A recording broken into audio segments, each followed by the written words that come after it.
Hi, I'm Dave Karger. Thanks for joining me tonight on TCM as we continue our 31 Days of Oscar lineup. Up next is another Oscar-winning movie featuring a dog at the center of the action. From Columbia Pictures in 1937, it's The Awful Truth. Columbia planned this film as a follow-up to the success of its 1936 screwball comedy Theodora Goes Wild, which starred Irene Dunne and earned her an Oscar nomination. That was also the movie that proved Irene Dunne could handle comedy and was, in fact, one of the most natural comic actresses of the era.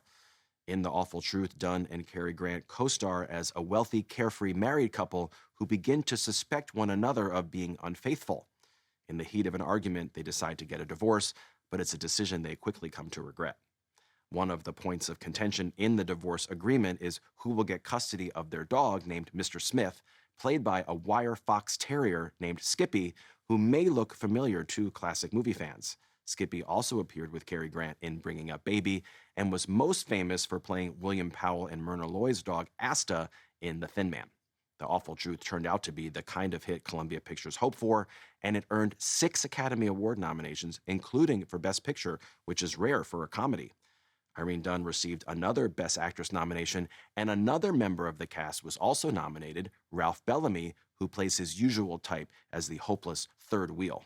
Bellamy was nominated for Best Supporting Actor, a category that had only existed for 1 year at this point. This was his first and only Oscar nomination, but he went on to receive an honorary award 50 years later in 1987, quote, for his unique artistry and his distinguished service to the profession of acting. From 1937, directed and produced by Leo McCarey, The Awful Truth.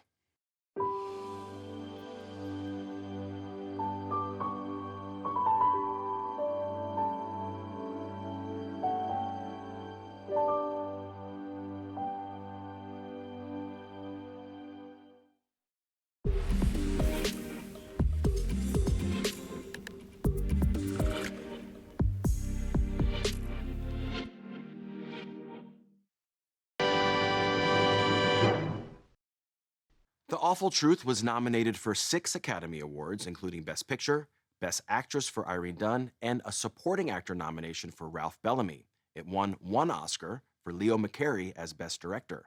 This was McCarey's first time being nominated and winning, and he would go on to receive 7 more Oscar nominations over the course of his career. One of them came for his original story for the 1940 comedy My Favorite Wife, which once again teamed Cary Grant and Irene Dunne as a married couple. Then, in 1945, Leo McCarey won 2 Oscars for directing and writing the Best Picture winner for 1944, Going My Way. He became the first person in Oscars history to win for both writing and directing the same film. It didn't happen again until 4 years later when John Huston won for writing and directing The Treasure of the Sierra Madre. Up next is a powerful film from Italian director Vittorio De Sica in 1952 that earned an Oscar nomination for Best Original Story. Next on TCM, Umberto D., then Sounder, and later Disraeli. Oscar dabbles in diplomacy tonight.